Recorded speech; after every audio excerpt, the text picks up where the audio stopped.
Well, you'll soon find out how the brain uses noise. The general topic is that as complicated systems are studied, both in engineering and biology, it turns out that noise, in many cases, is a good thing for the best function of complicated systems. And I will talk about only the case of the brain, and I hope I will show you some data of how that works. This is a copy of an oil painting made by Issa Levion, a Frenchman, in 1985, I think. And I guarantee you it's not a movie. And you all see motion. You should know that I made a print of this and showed it to a number of friends at a dinner party one night. And one guy, everybody saw it, and that was great, and oohs and ahs. But after dinner, one of the guys came back and said, "I can't see it anymore." Now, luckily, this guy was an expert on alcoholism. And so he said, "And I've had 3 glasses of red wine." So we have now verified that 3 glasses of red wine or a moderate dose of marijuana will kill this illusion. And so the question is, without coming to the level of general impairment, so the question is, why is that so and how does it work? I will tell you also that if you erase every other one of these black spokes, you no longer see this apparent motion. So one speculation is that the eye moves around with a major jump called a saccade 3 or 4 times a second. So your eyes are doing this all the time. And your brain is, by some magic, putting those snapshots together to give you the impression that you're seeing a static, connected environment. How the brain does that is one of the major problems of neurobiology. Nobody has a clue about how the brain can do it. But as I say, if you erase every other one of these spokes, it stops. So maybe during these jumpings around, the brain returns expecting to find exactly the same thing it saw before, which is what we find in a static environment. But it doesn't do that. And my theory is that it misses and goes to the next spoke, and that is interpreted as motion, which is producing this illusion. To test that idea, I devised a gadget which I called a racetrack, which consists of a bunch of absolutely randomly placed dots in this annulus.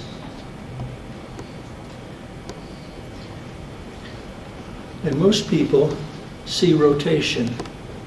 But if you're one of those people, say to yourself silently, "I want it to reverse."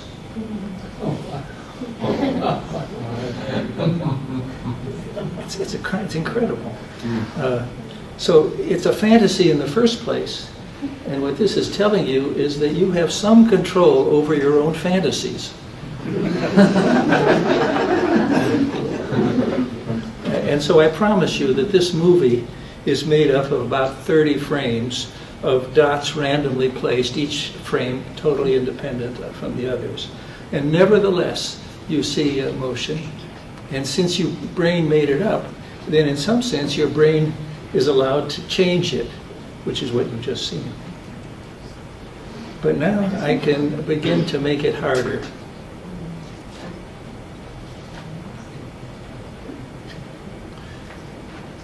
Can you reverse the rotation that you see here? Yes. How many can do that? Everybody. Okay.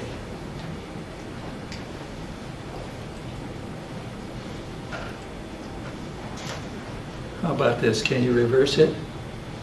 How many can do that? About half of you or so.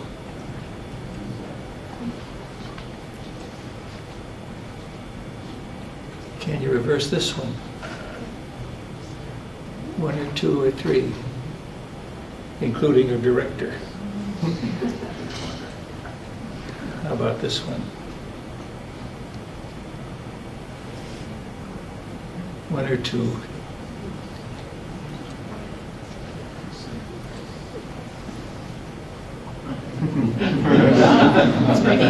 going the other way. How many of you can reverse it? Still one or two. So what I have been doing here is making it less random, in the sense that I look at one of the dots at this moment and fix it so that at the next frame there's another dot right next to it. So it makes an A-B pair. And that A-B pair is a cue to your brain that the thing has moved. And I think I may have a, yeah. So if this works. So this is what you were looking at, taking one dot out of the thing. And if you look at it casually, most people see the dot dancing back and forth. But hold your hand up to block out one of the images. Nothing is really moving. You're just seeing two discrete images, which your brain is willing to accept under reasonable conditions as motion, which it's got to do because your eye is dancing around 3 or 4 times a second. And so the ability to interpret discrete different images is an essential part of our natural vision.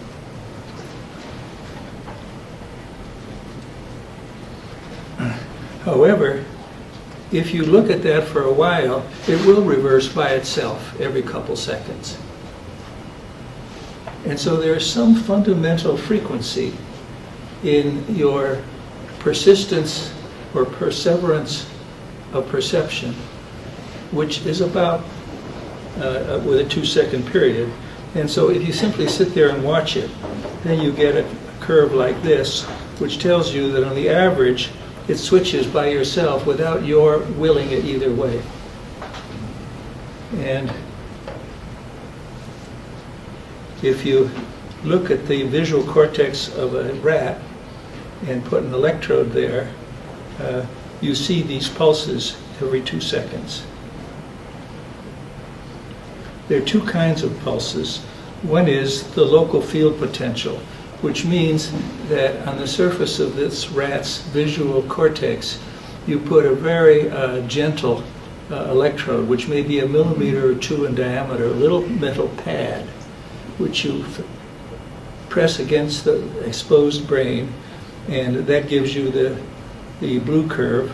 Or you could put an electrode that penetrates a cell in that area, and you get the same pattern. And again, here's the 2 periods of 2 seconds. And if you do an autocorrelation, what you can obviously see is that these pulses all look quite alike, and that's what this curve says.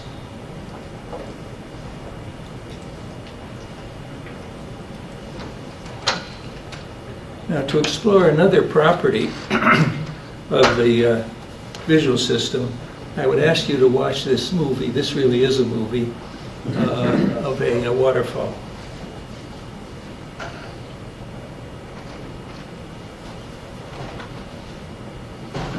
Just gently keep your eye on it.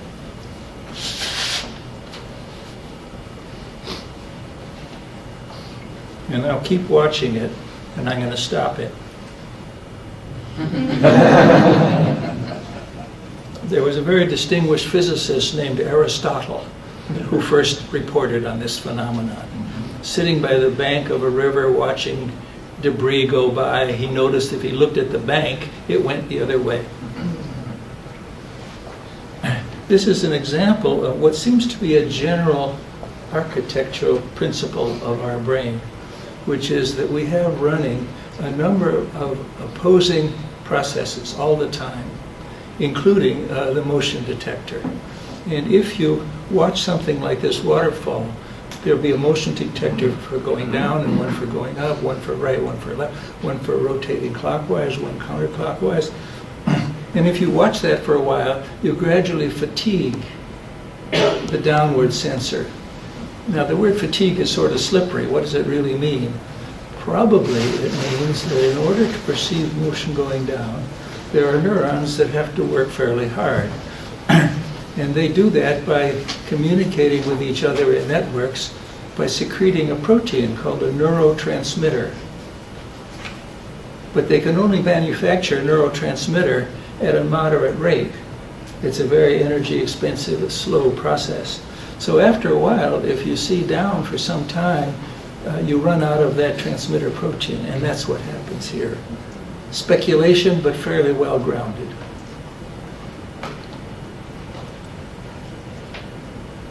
Necker was a Swiss psychologist who invented this cube that you've seen before.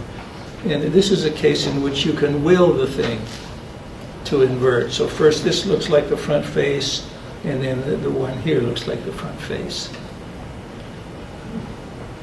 So you can do that, but most people can't do it instantly like you could with the rotation. It takes a little time, and it's a little bit irregular, but everybody can do it. But this is a lot more complicated than the rotational thing, because that's a two-dimensional array, and just one parameter has to be under some kind of willpower. But here, this is a three-dimensional structure with shape, and to invert it, your brain has to do a fairly complicated computation. And that's presumably why it's harder and takes longer. Now, we have a collaboration going with Apostolos Georgiopoulos in Minnesota, in which we sent him that racetrack thing to see whether with MEG he could pick up whatever it does in the brain that corresponds to rotation. What's MEG? Sorry? What is MEG? MEG is magnetoencephalography. It means a helmet with, I think, something like 200 or 250 tiny coils called squids, which are extremely sensitive detectors of magnetic fields. So it's a complicated experiment. You have a helmet putting out 256 or whatever it is signals, and you have to capture them and look for correlations. But that's what they have done very recently, but it's not yet published, but they're very excited about it. Namely, that they can measure, by measuring external magnetic fields, your state of mind with respect to your impression about rotation, and that agrees with the objective stimulus. Now, I don't know, but I think that may be the first time that one can make an external, non-invasive measurement on the brain which tells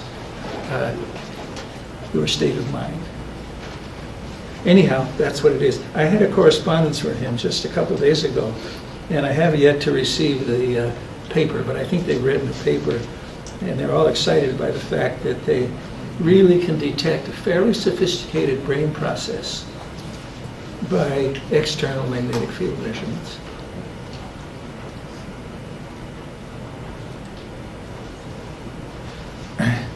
So here's marijuana. What you do is you have a thing which rotates and switches its direction now and then, and the observer is supposed to press a button whenever they see a rotation, and if they're not stoned, here's the blue curve.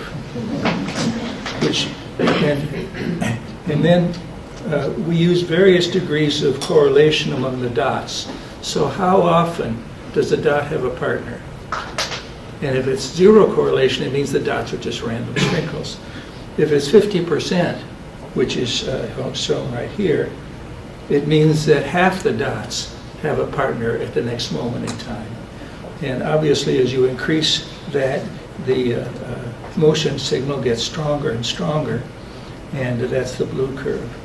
Then, after 3.4 units of marijuana, you get the red curve.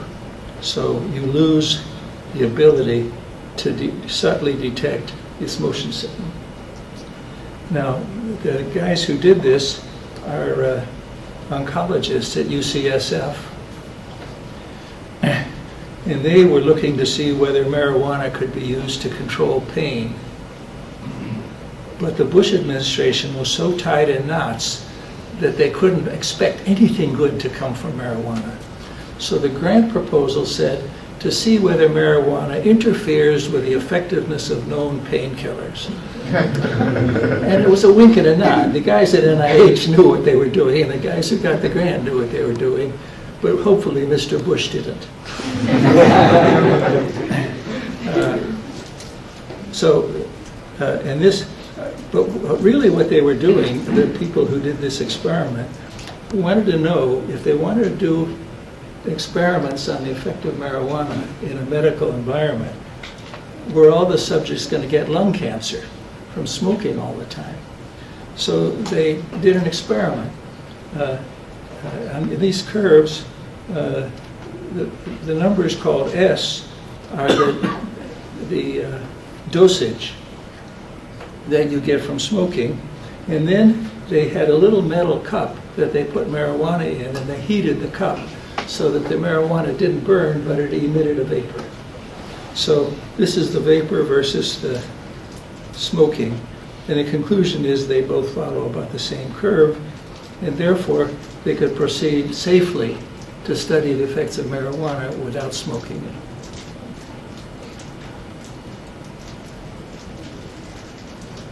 So I thought that marijuana works by reducing spike rates, noise, in the brain, because I thought that that noise might be the evidence of some effective act. But our friend Google said, no, nothing doing. There's no noise effect of marijuana, but it does inhibit neuronal synchrony, which means signals from one half of the brain to the other are inhibited.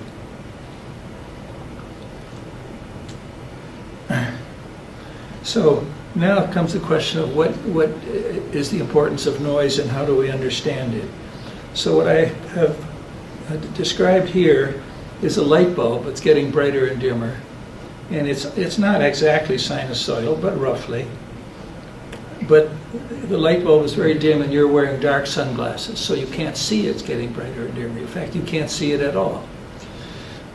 But if next to the light bulb you put a little tiny flash lamp, like the kind that's in your camera, a little xenon flash lamp that makes a very short pulse of dim light. And that's what's represented by this noise signal here. And every now and then, one of those little flashes will coincide in time with one of the invisible maxima of the dimming and brightening light and produce a signal that rises above threshold. So by increasing the noise, and here I've plotted noise intensity here, and here I've plotted mutual information, which means simply the degree of correlation between these pulses that are perceived and these two signals. So the bottom line is that you don't see very much when there's no noise, because all of these signals are below your threshold. But once you add noise, you get signals that come through and are perceived by an observer, pressing a button, which is what this represents. And the more noise you add, the more signal you get that is in fact correlated with the invisible signal. But then when you have too much noise, you begin to swamp it, and it falls off like this. And in the literature, you'll see this called stochastic resonance, which is a serious misnomer because there are no frequencies involved that agree with each other. It's not a resonant phenomenon. But anything which has a peak to a certain class of citizens is a resonance. Anyway, this is what it is, and is very plausible in view of that diagram. And here's a case of the same thing in more detail. But there's a very amusing example that I found in the literature of two-dimensional noise. So here, believe it or not, is a picture of Big Ben in London, but you can't see it. But if you sprinkle little dots all over here at random, occasionally one of those dots will find a partner among the dots that you can't see and produce an image like that. So this is a case of what is called, I call it stochastic sampling. If you put too many dots, you get that. So this is a two-dimensional, or if you like, three-dimensional version of the salutary effect of noise in improving the perception of weak signals. For my last example, there are people who, particularly elderly people with diabetes, who lose sensitivity in the soles of their feet, and they fall down a lot. And so some very clever people at Boston University got the idea to outfit these people's shoes with a gadget that made noise, in this case tactile noise, a little bit of vibration. And they didn't need much because it was below threshold in the sense of our previous example. And then they took a higher example and a higher example. And here's what they used. Now this slide is a couple years old, so this was an experimental thing at the university in Boston. And I don't know whether it's become commercial, but with this thing they could administer noise to the feet at levels that were imperceptible. And here's a remarkable experiment. This woman is wearing those shoes, soles, and has an accelerometer so they can keep track of her motion. And the orange or brown curve describes how she swayed back and forth and forward and up and so on. Oops. In the absence of noise, and the blue curve is with noise. So the noise, although she couldn't tell you whether the noise was on or not, it was therefore subliminal. Nevertheless, by the previous examples, that noise was sufficient, together with the inadequate signal from her feet, to improve her balance. And this is the list of all the people who did the work. Most of them got their PhDs and went away, but Kumar is here and is my closest research colleague. Thank you very much.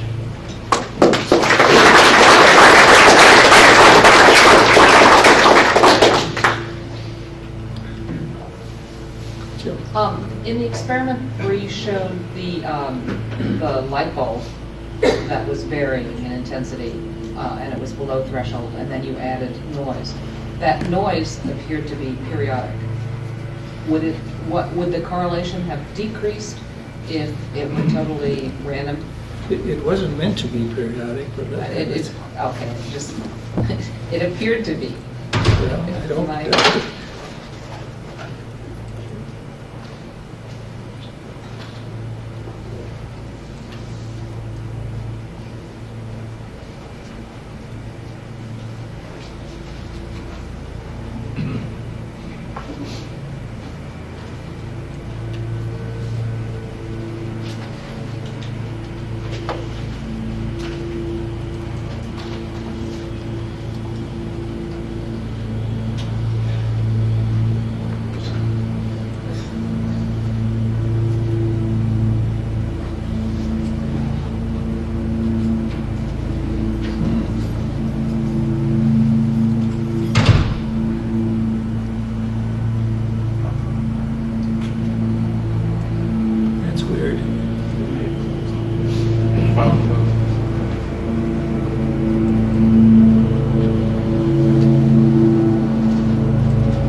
Oops, I lost it.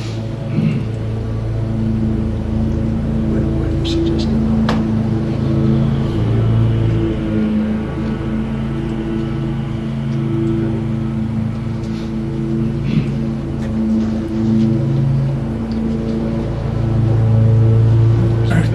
We're looking for a different one.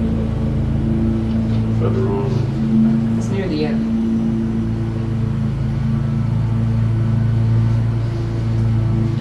That one. Yeah, was it back there?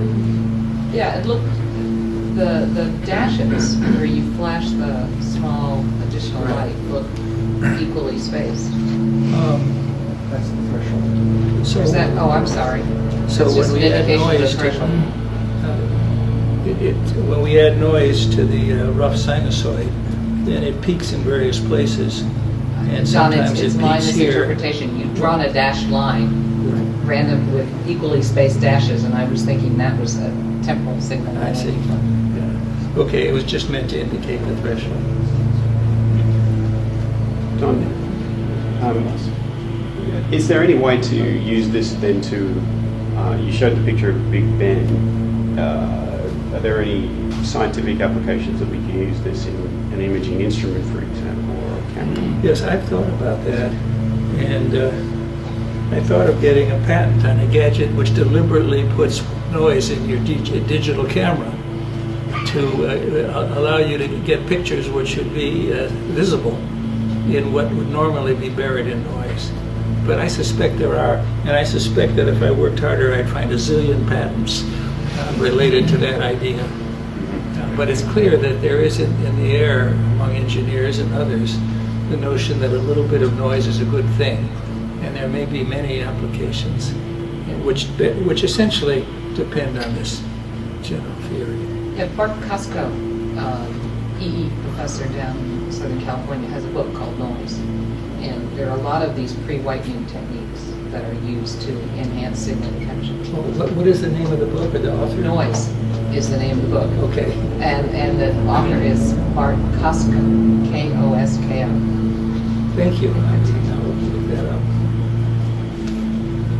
Do you think this would have any application for, I understand this would happen a lot for visual stimulus, but what about thoughts and ideas? Because I find myself thinking better when I'm having to write papers and things in an environment that has noise. I know that's a jump over, but do you think that might be true in terms of having certain thoughts and connections coming to the surface in our consciousness? I don't know, but I have a friend who's a very famous mathematician who claimed that he did better work in a noisy bar in Berkeley than in quiet places. But I saw him again a few years ago, and he said, well, it isn't true anymore. So maybe you have to be young in his case. But it's conceivable that interruptions of a moderate kind might free you from a chain of thought and allow you to go to the next one. I can imagine that interruption like that would be useful. For example, I asked you to reverse the rotation of this racetrack thing. But another way to do it is to ask one of your neighbors to tap your shoulder very gently, and that'll reverse it also. And I blew in my wife's ear with a baby syringe, one of these rubber things, and that did it. So a huge variety of stimuli might do the job. Yeah. I found that in that exercise, that just linking, that momentary stopping, looking at it, thinking, shutting my eyes, it would usually go the other way. But then it would go back to whichever way it was going before I blinked after a short period of time. And then I could have it go the other way, and blink, then go the other way and go back. So it was whatever it was, my mind was seeing it first. I interrupted it, went the other way, and then it refers it to be. Well, my tentative hypothesis is that if you are perceiving one particular thing, be a motion or an object, that whatever neurons or circuits are doing it becomes slightly fatigued, and that the brain is a system of opposing activities all the time. So if you see something going to the right, it means a little stronger the right detector than the left detector. But if you fatigue it, then that disturbs that balance. And I think that may be responsible for if you see something for a while and then you are interrupted, then the other one is stronger when you see it. But that's a wild guess now. We have to work hard to see if we can. I've noticed this because I have bad eyesight. When I'm very tired, it's almost impossible. I start seeing two images when I have eye fatigue. And it's practically impossible to think as hard as I might to make it into one image. I see two images. I just can't do it. I'm sure you've asked your optometrist. Yes. You know, I mean, that's a serious thing, and maybe they know how to cure it. So since this neuronal activity is chemical, is that setting frequencies or timescales? I mean, you found a 2-second period. Right. Is that essentially a chemical time scale? That's my main question. I don't know. We're used to a 1 second heartbeat. Now maybe there's a 2 second brain beat. And why is that a good thing, and where's the pacemaker? That's exactly the thing where we are now. I haven't any idea. And I haven't done enough literature search to know, because it's such an obvious phenomenon experimentally. What could be responsible for it? And so for the moment, I think it's a fatigue mechanism, which has a time constant. And is there any difference in that temporal period with age? Let's see. Infants My versus- granddaughter is 4 years old, and she and I see the same thing. Okay. I don't have any points in between. There is a little effect of age with in the gamma frequency. When people make measurements with the EEG, and so there is a very slight effect where the frequency change, gamma frequency changes with age. That's the only one here for.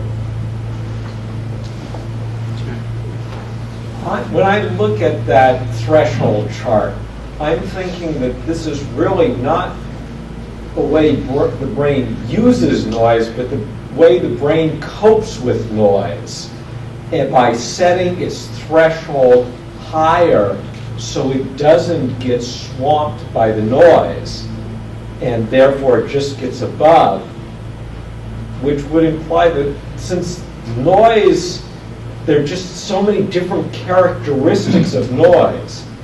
If there were medications, such as the ones you experimented with, which could raise or lower this threshold, this could make the brain more efficient in specific environments, whereas it's involved for some general environment. We considered fooling with Ritalin. Just that idea. When Ritalin was pronounced illegal or improper or something, and so we never did it, of course. But there is a fantasy that we could perhaps find a psychiatrist who is licensed and is in the habit of using drugs for altering moods, and whether he and his patients would be willing to look at some of our pictures while they were being treated by the same protocol they would use anyway. I haven't done that, but I think that's a good suggestion bearing on what you're asking. Because, we don't dare mess around with drugs. The marijuana thing was with a guy who had an official license at UCSF, and so we could piggyback on his thing. But in general, we have a really tough human subjects committee at Berkeley. You must have one too. There is actually here in this building a possible experiment over in the other wing where the carpet has a certain structure that is built of linear arrays. And I myself, when I walk along that corridor, I see these lines come straight towards me and then they swing out as they come into peripheral view. And I was always wondering, is it a question of the eye or is it a question of the brain perception? If I stand still and do the same, the phenomenon goes away. Is that near here? It's just the other half of the building. Would you be willing to take me for a walk? That's exciting. Right. I saw it the very first time I talked to one or two here of the inhabitants of the building. And at least one of them said, oh yeah, I experienced that too, but then we did not pursue it further. Are you familiar with the Bayesian methodology for improved getting super resolution out of quantized images? Yes, in general. I've never really worked with it, but I'm familiar with it. But it seems like it's using a similar process. Of course, it's purely mathematical, so it's a probability method for superimposing multiple samples in order to get resolution that you don't have in any one sample. I guess the question that would come to mind is, do we have enough signals over the integration time that is necessary for using that kind of mathematics? I also know that the astronauts can see things on the ground from space that the resolution of their eyes would tell you that they couldn't see. Interesting. We live in a digital world, but I always think of our whole visual process and senses as being obviously analog. It seems like from this, there's a recurring point where our brains are taking samples, that our brain is essentially digital in terms of just taking samples at different rates. Would you go as far as saying that? Well, the only thing I know is what I mentioned here. The only thing that's periodic is this idea of a 2-second repeated sampling time, which are revealed by measurable time spokes on the scalp. I wouldn't be surprised that there are many other frequencies and events. And I tried to follow up on the effect of ethanol and marijuana on these possible processes. But then I discovered that alcohol and marijuana both act at so many different places in the brain and the nervous system generally that I decided it was futile to try to trace a causality line between, what's the precursor of this and so on and so on. So, now, I may be wrong, but I came to the conclusion that that it was not possible. Well, thanks very much, Don. If you'd like to thank Don for his talk.